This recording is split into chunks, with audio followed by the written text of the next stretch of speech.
ओम नमो नारायणाय विद्महे वासुदेवाय धीमहि तन्नो विष्णु प्रचोदयात् जपाकुसुम संगासम काश्मीमगदिदं தமோபரி சர்வ பாவக்னம் பிரணாசி திவாகரம்.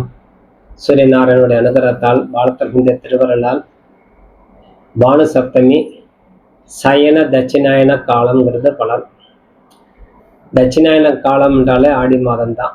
ஆனால் சயன தட்சிணாயன காலம் முதல்ல தொடங்கக்கூடியது. பரம வருஷம் ஆணி மாதம் 7ஆம் தேதி 21/6/2026 ஞாயிற்றுக்கிழமை வளர்பிறை சப்தமி திதி இரவு 9 மணி 9 வரை. அது பின்பு அஷ்டமி திதி. இந்த நட்சத்திரம் பூரம் பகல் 3 மணி 21 வரை. அது பின்பு உத்திர நட்சத்திரம்.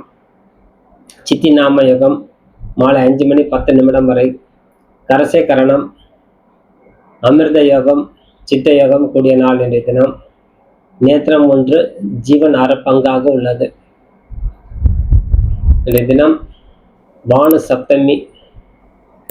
பானு சப்தமினால சூரியனுடைய வழிபாடுக்கு உண்டான காலம். சூரிய பகவான் முழுசா ஞாயிற்றுக்கிழமை சேர்ந்து வரும்போது இந்த ஞாயிற்றுக்கிழமை கூடி வரக்கூடிய சப்தமிக்கு முழு பலன் உண்டு சூரியனுக்கு. அப்ப அந்த சூரிய பகவான் முழு பலத்தோட இருக்கக்கூடிய சூரிய பகவானை நம்ம மனதார வேண்டி வரணும். அதான் ஜபா குசும சங்காசம் காசிவை மகதிதம் தம்மோபரி சர்வ பாபகம் பிரணாசி திவாகரம். இந்த சகல விதமான பாவம் பொசுக்கப்படும் தன்னுடைய ஜுவலையால்.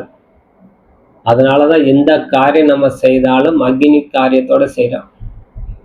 ஒரு கல்யாணம் செய்யணுமா, வாழ்க்கை தொடக்கம் திருமணம், அக்னி வேணும். அக்னி சாட்சியாக கரம் பிடித்தேன் சொல்றோம். அதே போல் கிரகப்பிரசமா கணபதி ஹோமம் பண்றோம், அக்னி தேவை. ஒரு குழந்தை இருக்குதா, அக்னி தேவை. அப்போ ஒரு யக்ன பவித்திரம் சொல்லக்கூடிய பூணல் போடணுமா, அதுக்கு அக்னி தேவை. அப்ப அத்தனைக்கு நம்மளுக்கு அக்னி இல்லாமல் சாட்சி இல்லாமல் முடியாது. அப்ப சூரியனுடைய அனுகிரகம் நம்மளுக்கு முழுமையாக வேணும். அந்த அக்னி சொரூபமாக இருந்து வரக்கூடிய. அதனால இந்த தினம் விரதம் இருந்து வரக்கூடிய அன்பர்களுக்கு பலவிதமான தோஷங்கள் எல்லாம் நிவர்த்தி ஆகும். பலவிதம், நம்மளுக்கு எந்த விதம்னு நம்மளுக்கே தெரியல, ஏதோ ஒரு வகையில நம்ம கஷ்டப்படுறோம். அப்ப ஆயிரமான கஷ்டங்கள் நம்மளுக்கு இருக்கும். லட்சக்கணக்கான தோஷம் நம்மளுக்கு இருக்கும். 1000 சூரியனுடைய பிரகாசம் நம்மளுக்கு வேணும். அப்ப இந்த கிரகண தோஷம் நம்மளுக்கு பிடிக்கப்பட்டது போல் நம்ம வாழ்க்கை சுமாராக போகுதுன்னு அந்த பானு சப்தமி பூஜை செஞ்சுட்டு வரணும். அதனால சூரிய வழிபாடு செய்தால் நீண்ட காலமாக இருந்து வந்த நோய் முதல்ல குணமாகும். இந்த பானு சப்தமிக்கு விரதம் இருந்து வழிபாடு செய்தால் நீண்ட காலமாக இருந்து வந்த நோய் முதல்ல குணமாகும். தொழுநோய் இருந்தாலும் குணமாகும். தொழுநோய் வர்றதுக்கு காரணமே சூரியன் தான். அப்ப இந்த தொழுநோய் சேர்த்து குணமாகும். எருக்கம் இலைக்கு அதிபதியே சூரிய பகவான். அதனால இந்த தொழுநோயாளிகள் கண் சம்பந்தப்பட்ட பிரச்சனை கொடுக்குது, கண் கோளாறு வருது. இப்போ நானே கண்ணாடி போட்டிருக்கேன். அப்போ சூரியனுடைய ஆதிக்கம் எனக்கு கம்மியாக இருந்தால் தான் அந்த கண்ணாடி போட வேண்டிய சூழ்நிலை வரும். 80 வயசு ஆயிடுச்சு, அப்படியே பேப்பர் படிக்கிறான். 8 வயசு ஆயிடுச்சு, கண்ணாடி போட்டு தான் புக்கை படிக்கிறான். இப்போ எது சிறந்தது? அவர் 80 வயசுல கண்ணாடி போடாம ஒரு நாளிதழ் படிக்கிறாருன்னா அவர் கண் பார்வை அவ்வளவு. சூரியன் பிரகாசமா இருக்கார் தன்னுடைய ஜாதகத்துல. 8 வயதுல ஒரு கண்ணாடி போட ஒரு குழந்தை படிக்குதுன்னா சூரியனுடைய ஆதிக்கம் இல்லை, சுக்கரனுடைய ஆதிக்கம் இல்லாமல் ஆயிடும். அப்படியே சூரியனுடைய பலம் நம்மளுக்கு வேணும். அப்ப கண் நோய் சம்பந்தப்பட்ட கோளாறும் தவிக்கும், தொழில்நோய் சம்பந்தப்பட்ட கோளாறும் குறையும், கிரக பீடை முதல்ல நிவர்த்தி ஆகும், நீண்ட காலமாக இருந்து வந்த நோய்கள் முதல்ல குணமாகும். அனைத்தும் இந்த ஆரோக்கிய சம்பந்தப்பட்ட கோளாறு அனைத்தும் நிவர்த்தி ஆகும். இந்த பானு சப்தமிக்கு பூஜை செய்து வந்தார். அதுவும் அந்த அரச மரம் கீழே இருக்கக்கூடிய தேவதைகளுக்கு பூஜை செய்து வரணும். அரசனாக இருந்து வரணும். அப்ப அரச மரத்துக்கு பூஜை செய்யணும். அரச இலைக்கு அதிபதி சூரிய பகவான். எனவே அரச மரத்துக்கு போய் பூஜை செஞ்சுட்டு வர நல்ல ஒரு தருணம். அதனால் நம்மளுக்கு நல்ல ஒரு பதவி உயர்வு கிடைக்கும். சூரியன் நல்ல பலம் பெற்றிருக்கிறாருன்னா அரசாங்க சம்பந்தப்பட்ட துறையில தான் கண்டிப்பாக அவங்க இருப்பாங்க. ஏதேனும் ஒரு சின்ன ஜாப் பெரிய பொறுப்பு. ரெண்டுமே அது ஒரே இதுதான்.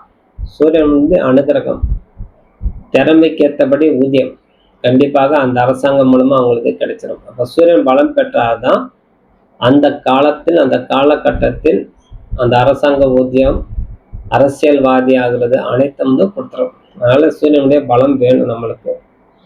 ஆகவே வெற்றி, அமோகமான வெற்றி பெற்று வாழ்றார் அப்படின்னா, ஒரு பெரிய தொழில் அதிபர் இருக்காருன்னா, நல்ல செல்வந்தராக இருக்கிறார்.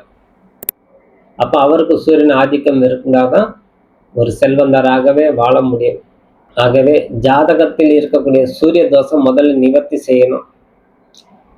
சூரியன் நீசம் பெற்றிருக்கிறார், 6, 8, 12ஆம் இடத்துல மறைஞ்சிருக்கான்னு சூரியன் வலு இழக்கும். அதே மாதிரி கண்டாந்தர நட்சத்திரத்துல கால் வச்சிருந்தா அது சூரியனுடைய பலன் இழக்கப்படும். அதே மாதிரி புஷ்கர நவாம்சத்துல சூரிய பகவான் கால் வைத்திருந்தா நல்ல ஒரு தருணம், நல்ல ஒரு பலன் கொடுக்கும். அது எந்த இடத்துல இருந்தாலும் எத்தகைய பலன் தான். புஷ்கர நவாம்ச சம்பந்தப்பட்ட நட்சத்திர பாதத்தில் அந்த சூரியன் பிரவேசித்தாலே நல்ல ஒரு பலன் கொடுக்கும். அதே போல் கண்டாந்தர நட்சத்திரத்துல எல்லா செயலும் நல்ல இடத்துல இருந்தாலும் அது பலன் கொடுக்காது. சூரியன் நல்லா உச்சம் பெற்றுக்கிறாரு, சூரியன் நல்லா ஆட்சி பெற்றுக்கிறாரு, சூரியன் நல்லா கேந்திரத்துல இருக்காரு, சூரியன் நல்ல திரிகோணத்துல இருக்கிறாரு அப்படின்னு பலன் கொடுக்காது. அப்ப அதெல்லாம் நம்ம கூர்ந்து கவனித்து ஜாதகத்தை பார்க்கணும். தைரியத்தையும் பராக்கிரமத்தை கொடுக்கக்கூடிய இந்த சூரிய பகவான். அதே போல் முன்னோருடைய கடன்கள் பாக்கி இருந்தா நிறைவேற்றிக் கொள்ளணும். இந்த தருணத்தில் எருக்கங்களை அவருக்கு பிடிக்கும். அது ஒரு நீர்நிலையில கொண்டு போய் விட்டு பித்திருக்களை மனதார வேண்டி சூரிய பகவானை நமஸ்காரம் செய்து வர வர வர வர நிச்சயமாக அந்த பித்திருக்களுடைய சாபம் நிவர்த்தியாகும். ஓடும் தண்ணியில விடணும். ஆகவே முன்னோருடைய ஆசீர்வாதம் வேணும். கிரகண பலன் நம்மளுக்கு முழுமையாக அடையிறதுக்கு தர்ப்பண காரியங்கள் செய்து வரணும். அதனால நிறைய பூஜை புனஸ்காரம் செய்து வர கூட இந்த தர்ப்பண காரியம் விடாமல் செய்து வர்றது கால சிறந்ததாக வேணும். அதனால அதிகாலையில நீராடி வழிபாடு தொடங்கி கோதுமை போன்றவற்றை பண்டம் வைத்து அதை நெய்வேத்தியம் செய்து சுவாமிக்கு படைத்து கோதுமையால பாயசம் போன்றவற்றை விநியோகம் செய்து வர வர இந்த வான சப்தமிக்கு உண்டான பலம் நம்மளுக்கு முழுமையாக கிடைக்கும்.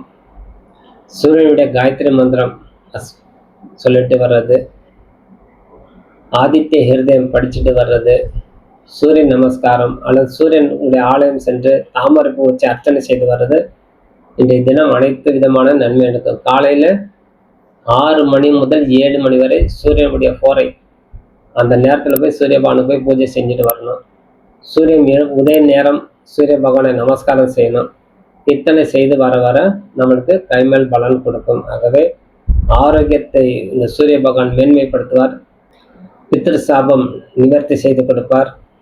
ஆகவே முன்னோருடைய ஆசீர்வாதம் கிடைக்க உண்டான வழி நம்மளுக்கு கிடைக்கும். தொழில் நல்ல மேன்மை அடையும். தடைப்பட்ட காரியங்கள் அனைத்து நிவர்த்தியாகும். புத்திர சந்தானத்தை போன்றவற்றை கொடுத்து வாழ்க்கையில வெற்றி பெறக்கூடிய தன்மை, அரசியல் சம்பந்தப்பட்ட துறையில வெற்றி பெறக்கூடிய தன்மை அனைத்தும் கொடுக்கும் இந்த சூரிய பகவான் சொல்லி விடைபெறுகிறேன். நன்றி, வணக்கம். ஜெய் பாலா, ஜெய் பாலா, ஜெய் பாலா. வாழ்க வளமுடன்.